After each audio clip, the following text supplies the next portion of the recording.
I've never used the turbo can before. Actually, you guys are suffering from the same issue that I am, and that's a foggy lens. Dad is a welder. I just play one on TV.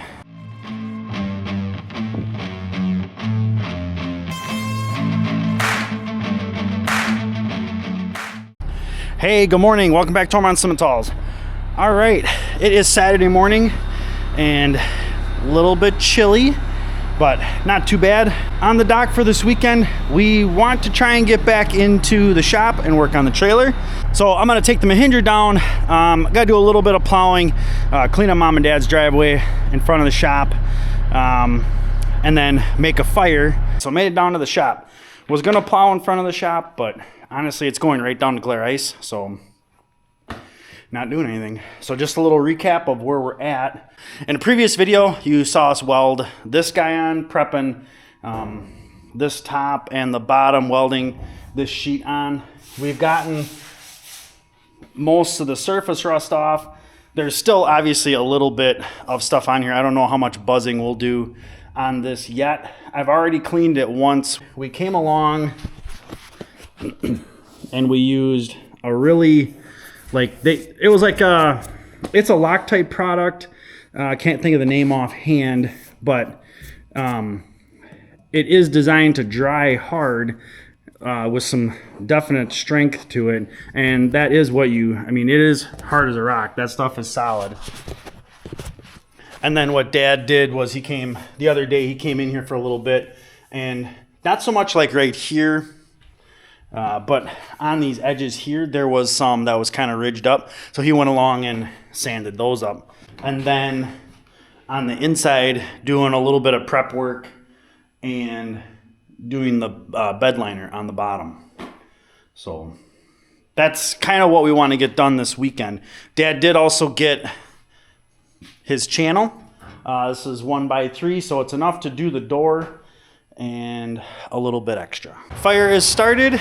It should be good, like as far as stacked up, filled up for about an hour. I got a few other things I got to do. I got to do a couple projects in Mom and Dad's house, help them clean up a few things, some post-Christmas cleanup stuff. So I'm gonna go do that, and then we'll be back out this afternoon. Hopefully it warms up a little bit in here. If not, we still got the heater. We'll fire that thing up and keep the fire going. I do need to bring my chainsaw down here because we need to find some decent chunks. We have some logs kind of set aside from a cleanup project a couple summers ago. All right, so back out in the shop, just fired back up, but actually it's not too bad in here. Should at least be, yeah, it's like mid-40s. It's not too bad. But I think I'm gonna spend most of my time in here, and I'm gonna keep prepping on this inside. Dad had to run Mom around and do some stuff this afternoon, so he is unavailable. And I know if I go too far, he'll get cranky. So, as I like to say, I'm unsupervised. We won't do too much, but there is a lot of prep work that I can still do on the inside, and we'll get a lot of that done.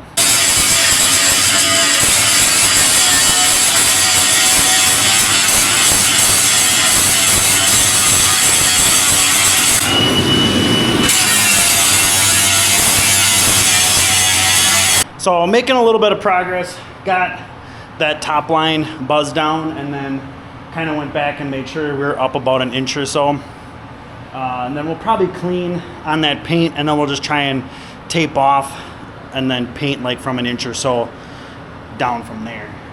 We're not too worried about where all the tick marks are for the welding. I'm making a little bit of progress on the main steel. I keep switching between that like sponge type pad, like a stripper pad, and then just a nice wire wheel like this guy. I would say the wire wheel does a decent job, or a good job, good to decent, decent to good. And of course, using the Milwaukee 18-volt angle grinder, this thing has been awesome. It does have the rapid stop, which is really nice. Seems like it'd be a useful safety tool, but it's been really, really nice. The batteries I've been using the most on it are just my aftermarket 18 volt They are 6 amp hour batteries, so they definitely have some snap. They're very nice for the grinder and very nice for my Milwaukee leaf blower.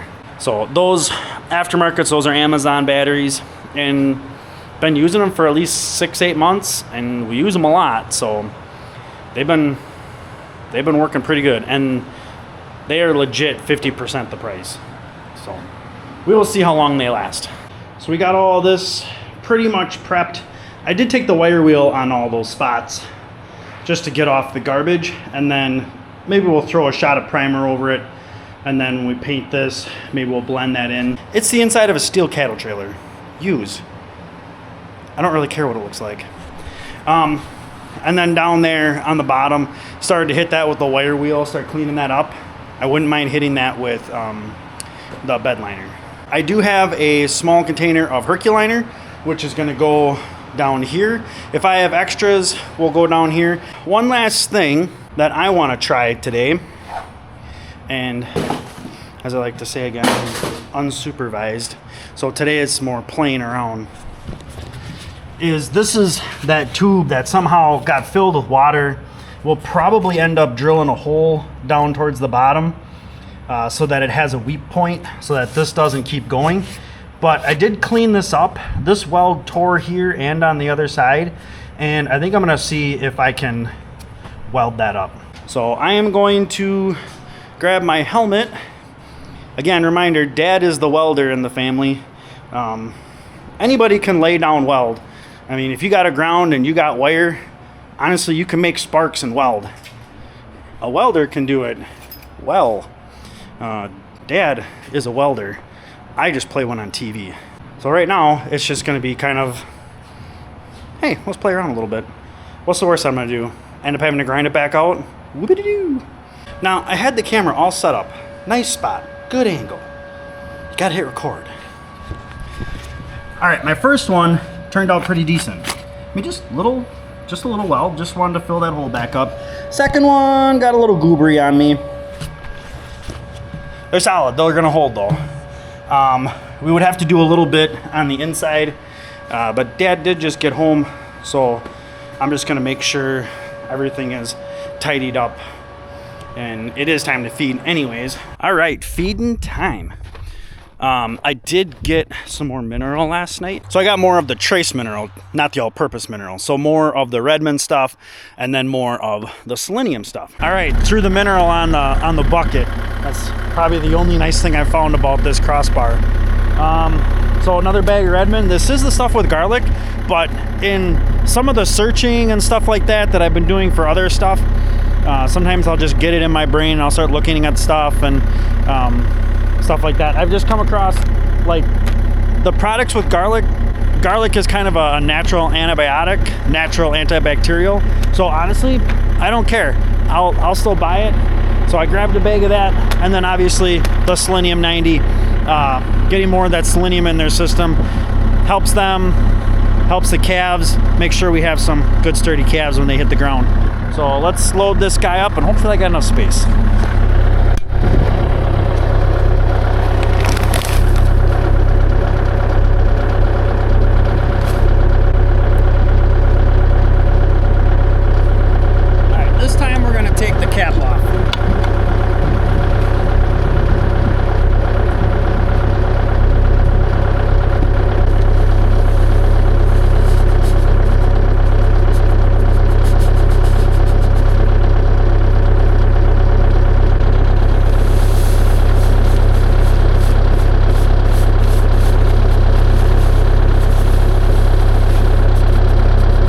One thing I noticed that I don't mind about this big tire is the fact that if I overflow, this is pretty sealed off. The stuff isn't going to get down into the tire. So yeah, we're a little full, only on the top.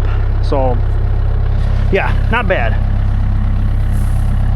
Yeah, so I mean, if this stuff falls out like that, not a huge deal. Cows are getting at it anyways, so, and we're not going to lose it. They'll find it. All right, good morning. All right, back out in the shop again, of course. Gonna get another fire going and then kind of look at what we're gonna work on this morning. We'll see what Dad's schedule is. He still has some things he's got to take care of this morning, and not sure what his schedule is. So if he's out here, he's out here. If he's not, we'll definitely keep busy and make sure we don't lose too much time. But the calves did leave me a little present this morning. They got up in front of the barn area. When they get up there and they run all over in that area, they just frickin' destroy everything. We had, by the squeeze chute, we only used half a bag of shavings the last time we hauled in steers. And then I set the other half in a tub that was there and was like, okay, in a few weeks, we'll use this other half when we haul the other steers in. Good to go. Yeah, no, they completely destroyed it. There's paddles, rakes, shovels laying all over the place. I shut the border gate, locked them out so nobody can go in there.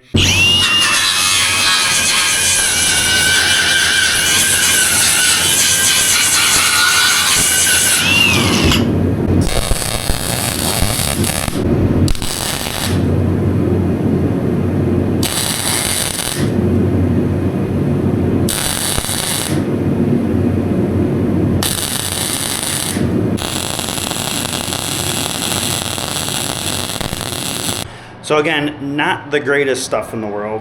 I actually ground on there and I just could not get it to go. I even turned it up a little bit. So I was a little surprised it didn't want to go a little nicer. But I even ground in here to prep it. But that's all I really wanted to play around with that. So I can put all that garbage away. There is the door, but that stuff, most of the plans for the door are in Dad's squash. So I kind of have an idea of what he wants to do with it, but I don't want to start cutting tube and then all of a sudden he says he changed his mind and never told me. I probably need to go outside and figure out where the next batch of my firewood is coming from. I do have some logs that I could cut up, but I really probably should go get the tractor for that if I want to go that route. I do have this pallet, but that's only going to last so long.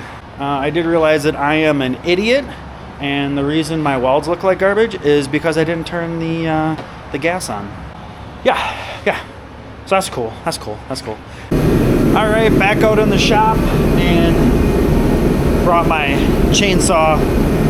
Have not honestly probably used my chainsaw in like a year, so I just got to double check. I probably got to put some bar oil. I know I got some gas I got to put in it. All right, so I hit everything, or went through the chain, just kind of gave it a real light. It wasn't super dull or anything. So basically just go through, hit every tooth with a couple of swipes. So this is a Husqvarna 350. Got it at Fleet Farm. My parents bought it for me, I don't know, probably like 20 years ago. As a Christmas present. So it's been a pretty good chainsaw. I did have some issues with it where I think I burned up a cylinder or something, but I was working with a guy. He loves tinkering around with chainsaws and things like that. I told him what I had and told him what the issue was, and he took a look at it for me, and he went through and actually rebuilt the whole thing, and like now it actually has a little bit more snap. He went through it, redid it, and it was always a good chainsaw for me, and now it's at least back to functional. So yeah, I try and clean it out as much as I can, you know, keep a good chain, keep a good bar, all that kind of stuff, decent gas, decent oil, all that good stuff. It's still in nice shape, so yeah, it'll stick around for a while. All right, so it's been a little while since I got that guy started, so we're just gonna let it sit there and run for a little bit. So we just came out here because that was just going to be more work than worth. So this is the field that we let him on all the time. We bring him to the back pasture, and this is just down the hill, and then the creek is down there. So this is all pine that's honestly been sitting here for a couple of years. So it is dry. So there should not be any issue. I'm just going to cut some of this up and take it to the shop.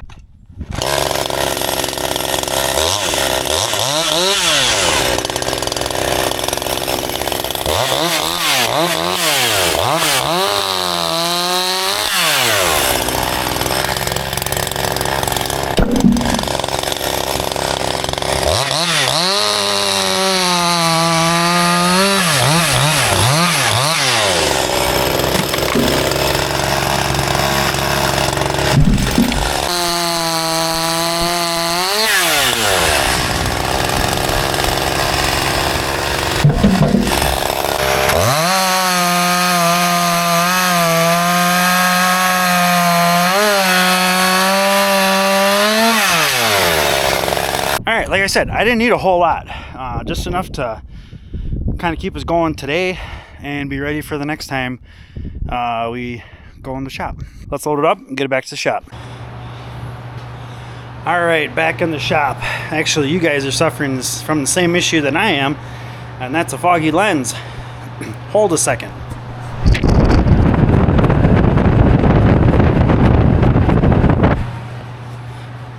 There we go, a little better. There we go. All right, back to normal. So yeah, that was nice. Like I said, we don't need a whole lot of firewood. We just need some we can get to next weekend and be ready for next weekend too. All right, so we got the Herculiner out here, this stuff. I've got a painter pan, and then I've got just like a regular foam roller. Where did that guy go? This guy. So it's just a fine foam. I do not have a brush, but I think I can get everywhere I need to get. And I'm not super worried about how high up on the bottom I get. I had gotten the spray primer, and then Dad and I had talked, and I ended up getting a little quart of primer also. But I've got the spray cans. I might hit these spots up here, these weld spots that I buzzed earlier. So let's get this in here, and then I'll fire it up. Then I'll bring the camera back when I'm ready to go and see how big of an idiot I can turn myself into. All right, let's have some fun. All right, for some reason, it took forever to get the cover off. Probably wrecked it, but I mean, I've opened paint cans before. It's never been that hard. So FYI, never used this stuff before. Never did my own bed liner, never used Herculiner. So guess what? We're gonna find out how well this works together. I am wearing gloves. Directions said to wear gloves. I always follow the directions. We know that. All right. Just a little dabble door, I think. I don't know, we'll find out. And I know I'm gonna get it on the wood too, so I am not really too concerned about that.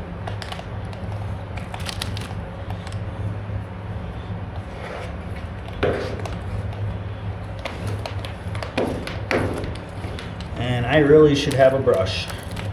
I know Dad mentioned a brush, but I did not grab one when I was in the house.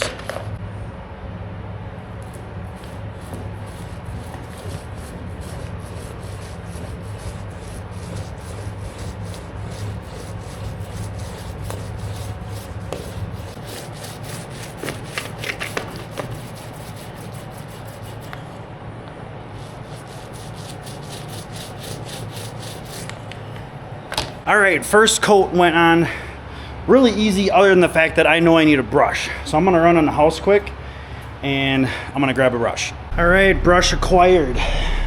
Probably a little bit more brush than I need, but it was the first one I found. Let's see what we got here. I might have to dump a little bit more stuff in here.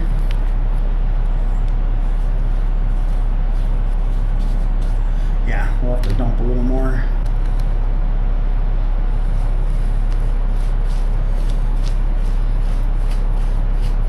So we got that edge done.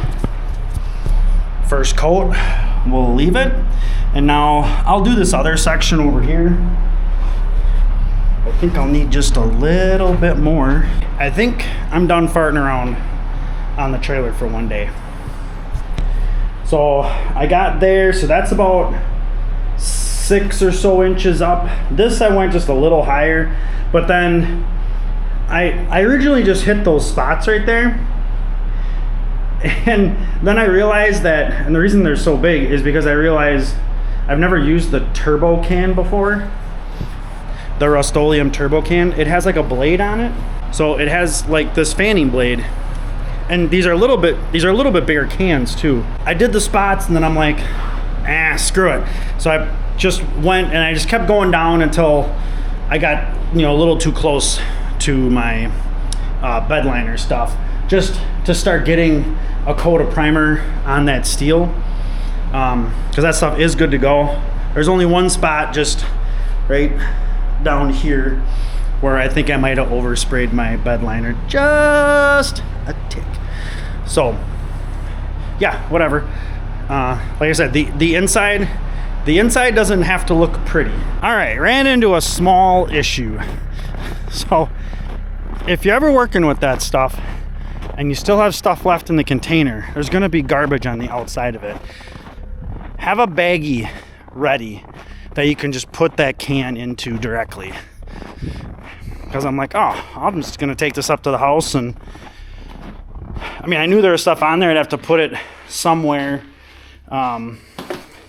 so it would, you know, not get dirty or not get other stuff dirty. But I got some of my gloves on a spot that I didn't think was dirty, and I didn't realize it. So now it's on the steering wheel, it's on the shifting lever, it's on the reverser, so it's all over the Mahindra and on my hands. So I got some paper towels, add some penetrating oil. We'll see if we can get this cleaned up, at least so it's not making any more of a mess. All right, so it's, yes, my gloves are a little dark yet, but, and parts are a little sticky, but it is an improvement. It came off real easy off the tractor. They're just plastic pieces, little, I mean, it's not WD, but same thing. It's penetrating oil. You know, it's just the FVP penetrating oil. It's the cheaper WD-40. But it works almost just as good. So, yeah, if you're working with Herculiner, have a bag ready to put it in. I didn't want to leave it all in the shop, so I brought it in the house because I didn't want it to freeze. So it is now sitting in the utility sink in the laundry room in my parents' basement in a box. I found a cardboard box downstairs, and that's where I put it. So I just have to remember it's there, but I'll let Dad know, and then he can laugh at me. All right, I'm gonna go in the milk house here and thaw my face out a little bit. All right, looks like we're gonna finish the day out on the phone. So not done feeding yet, just kind of thawing out my face in front of the heater. So yeah, I don't think my phone is liking the single digit temperatures outside, because I hadn't been recording for a while, so I'm sure the camera's getting cold and all that good stuff. But anywho, I've got a bale of straw. They got silage. I'm gonna give them their grain, but then last night I went Tractor Supply. I was able to get the Safeguard alfalfa crumbles or pellets. The nice thing about Safeguard product is they only need a little bit, and if they get a lot, it's not gonna harm them either. So, well, I think I just made the boys' day. I'm just finishing up with bedding and stuff, and you know, for the bulls, I got to go in there and push it around by hand. Well, I'm like, man, I just cleaned your water like a week ago, and it's like, I can't even see the bottom. I can't even tell that the bottom is blue. So I stuck the fork in there, and sure enough, well, they crapped in it. So clean that out, and they're thirsty. So, all right, I got 2 buckets of grain to put out yet. I did put out their crumbles, and they're still eating, so that's a good sign. All right, so we have got the calves, the bulls bedded, the cows are bedded, the steers are still okay. Everybody is fed. We fed out the Safeguard crumbles, and they are just a crumble. They're actually not the alfalfa pellets. I know they do an alfalfa pellet, and I'm sure that's probably more geared towards the horse people, but that's all right, no problem. I got the 25-pound bag from Tractor Supply. These guys are all pretty happy. A lot of them are playing in the straw, but they're pretty excited. And it really hasn't stopped snowing. We got these little light flurries pretty much all day long today. All right, so we're gonna call this the end of the day. I hope you guys liked the video. I hope you guys like watching, getting us a little bit closer to getting that trailer done. Hopefully we can make a really good push next weekend. So I hope you guys liked the video. Please, on your way out, hit that thumbs up button, help support the channel. And if you got any questions, by all means, please leave them in the comments. And of course, don't forget to subscribe. Help us get to our goal of 4,000 subs. And as always, thanks for coming along.